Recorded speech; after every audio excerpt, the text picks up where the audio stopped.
Okay, one of the biggest issues here that I keep trying to put across with people is the fact that people do things deceitfully. When you do that way, you lose things righteously. And what that means is if you lie, steal, or cheat to gain something, you'll lose it. And not only will you lose that because what you've done is stolen, you will have to pay that back 10 to 100 fold. It says 7 to 10 times. It depends on where you look in the Bible.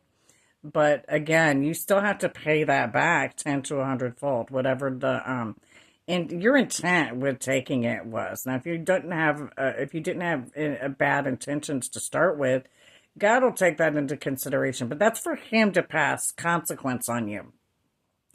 We as a people are supposed to tell. That's our part in that.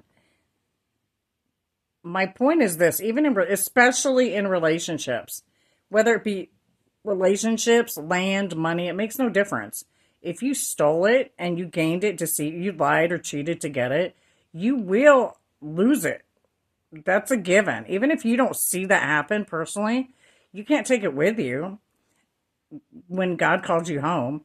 So you have to stop and think, is it really worth that? Because you got to answer for that. One way or another, whether you're punished here or when God calls you home, you're going to be punished for it. That's what made me get my life together. Because look, I would rather pay for the stuff here and answer for it than have to be consequenced up there when God calls me home.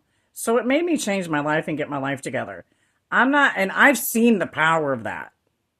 For those of you who haven't paid attention, look around me. When you see all these lightning bolts and these cars going out and all this stuff happening, that's God doing his work. Okay? Some things happen on their own anyway. It's just life. And God sees to that because he wants to use those things in life to strengthen us.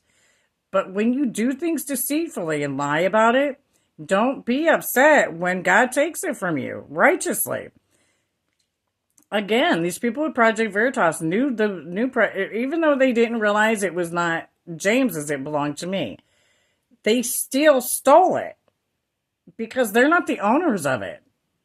So they went in there and very deceitfully took it. Now, if he was caught cheating, then I understand why they made him step down. And if that's what's going on in OMG, which it looks like to me, he's putting his friends above that of his family and his fun. Ain't no party like a James O'Keefe party, right? That's the problem here. Ain't no party like a James O'Keefe party needs to stop because it's out of control to the point where these guys hurt me and my children. They didn't care. Their party was more important. That's the problem. The priorities. Because ain't no party but a James O'Keefe, ain't no party like a James O'Keefe party was their priority.